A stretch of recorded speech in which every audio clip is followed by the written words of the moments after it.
Tudo que pedirem em oração, crendo, vocês receberão.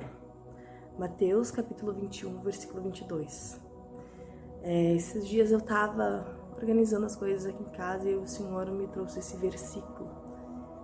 E eu fui orando, pedindo para o Senhor o que Ele queria dizer com isso. Então, o Espírito Santo começou a trazer ao meu coração, né?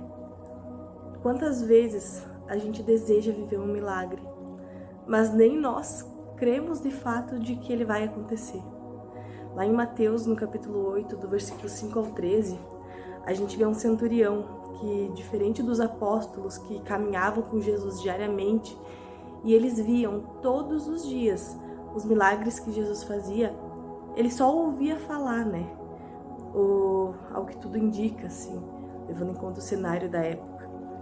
Mas ele tinha uma fé tão grande, mas tão grande, que quando ele viu o filho dele doente, ele correu para Jesus e ele não tinha dúvidas de que Jesus podia salvar o filho dele. Então, ele se submeteu a Jesus. Ele pediu, creu, e num ato profético, que nem ele devia saber o que era um ato profético, ele correu para casa para receber o seu milagre. Porém, lá em Lucas, no capítulo 1, versículo 1 a 21, e no versículo 56 ao 66, a gente vê um homem que, mesmo ele tendo tido experiência sobrenatural, vendo um anjo do Senhor, ainda assim ele duvidou da promessa do Senhor para a vida dele. Quantas vezes nós recebemos palavras proféticas, mas nós temos uma fé tão frágil que na primeira tempestade que aparece, nós temos medo da chuva e nós esquecemos que Jesus está com a gente no barco, né? E quando a gente precisa crer, em meio à circunstância contrária, é que a gente vê como nós somos homens sem fé.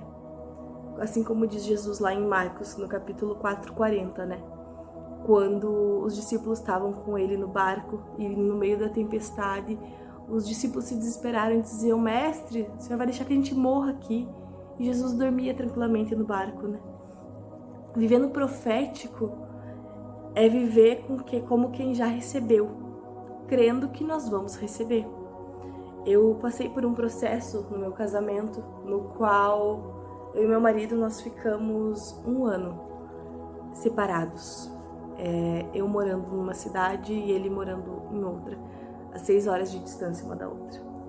E nesse processo eu sempre chamei ele de meu marido, porque eu sabia o que o Senhor tinha me prometido e eu agia como quem já tinha recebido. Quando a viúva lá de 2 Reis, no capítulo 4, do versículo de 1 a 7, ela buscou o tanto de vasilhas sugeridas pelo profeta, né? Ela não tinha todo o azeite para encher nas mãos dela. E nem tampouco ela tinha certeza de como ela conseguiria ou se ela ia conseguir aquele valor necessário para quitar a dívida. Mas pela fé que ela tinha, ela foi obediente à instrução do profeta para ela. Então, assim como Eliseu disse, ela buscou o máximo de vasilhas que ela poderia ter. E ela foi obediente num ato profético. Então, ela conseguiu ver o milagre do Senhor, porque o azeite se multiplicou. Muitos podiam não entender, podiam olhar para ela e dizer que ela era louca. Mas não é necessário entender, a gente precisa apenas crer. E crer é o segredo para todas as coisas.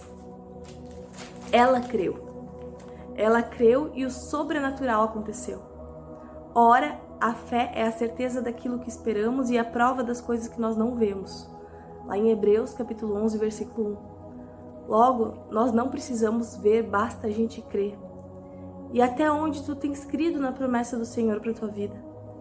Que ponto na tua realidade hoje tem sido um impulso profético para que a promessa se cumpra? Viver no profético é um acelerador para o cumprimento das promessas do Senhor para a nossa vida. É trazer à realidade aquilo que ainda não existe como se já existisse. E esse versículo está lá em Romanos, capítulo 4, versículo 17. E hoje eu te deixo essa pergunta. O que tu pode fazer hoje para trazer à existência as promessas do Senhor para a tua vida?